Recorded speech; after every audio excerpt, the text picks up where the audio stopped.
Bonjour, dans cette vidéo, je vais vous expliquer le fonctionnement de la commande grep à travers un exemple simple.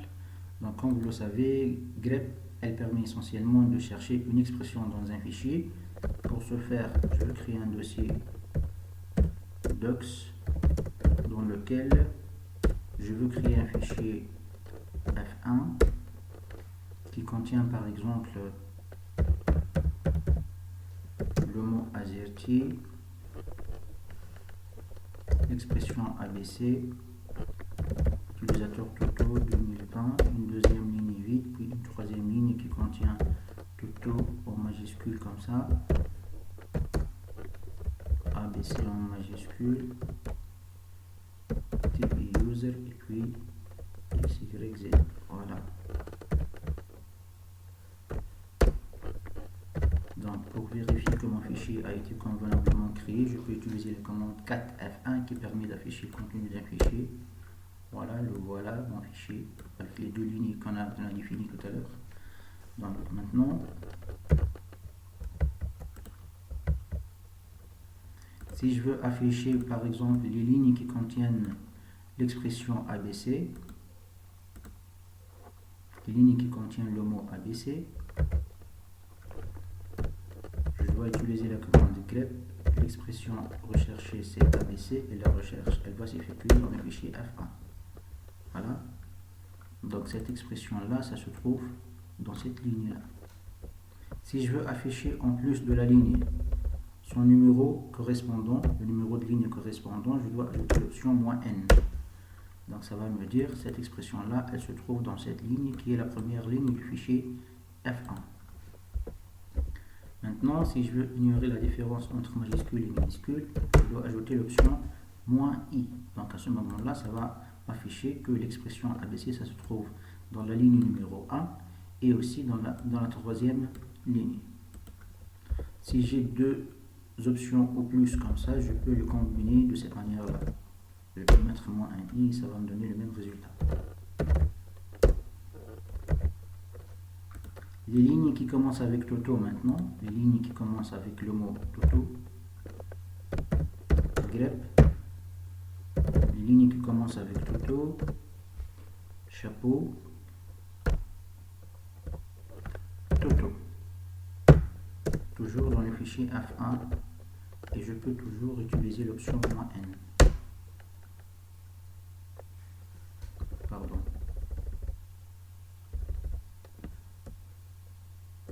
L'option "-i". Voilà.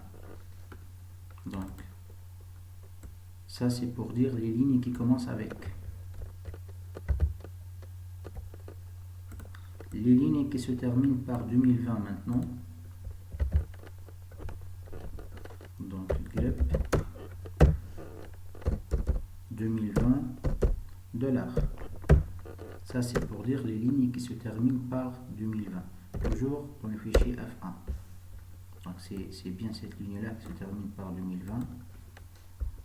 Si je veux afficher par exemple les lignes qui se terminent par un chiffre, je vais utiliser cette notation. Un chiffre, on le représente par l'intervalle 0,9. Voilà. Maintenant, les lignes ne contenant pas TI user, les lignes qui ne contiennent pas cette expression-là. Donc, grep. Si je veux afficher les lignes qui contiennent TI user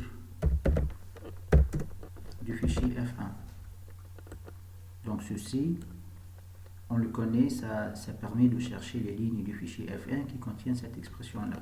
Maintenant, si je veux afficher les lignes qui ne correspondent pas à cette expression, je dois ajouter l'option "-v". Et je peux mettre aussi "-n" pour afficher le numéro de ligne. Voilà. C'est cette ligne-là, c'est la première ligne qui ne contient pas l'expression TI user. Le nombre des lignes contenant l'expression Toto, je peux aussi utiliser la commande grep pour compter le nombre de lignes qui correspondent à une expression. Pour ce faire, j'utilise l'option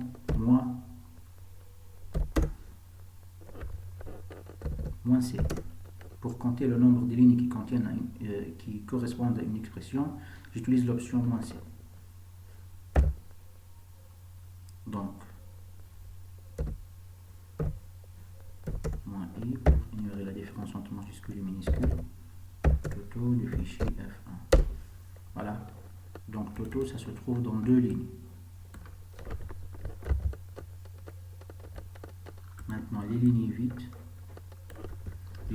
du fichier F1. grep, les lignes vides, ce sont les lignes qui commencent et qui se terminent du fichier F1. Et je peux toujours ajouter l'option -n pour afficher le numéro de la ligne.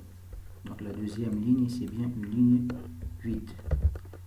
Et en dernier lieu, on peut utiliser la commande de grep pour chercher le nom des fichiers qui contiennent une expression spécifique. Par exemple, si on veut afficher le nom des fichiers qui contiennent TI-user. Donc pour ce faire, je vais créer un deuxième fichier qui est une copie du fichier F1 que je vais nommer f2.doc. Voilà. Supposons que je veux chercher l'expression TI-user dans tous les fichiers. Voilà. Donc grep TI-user étoile.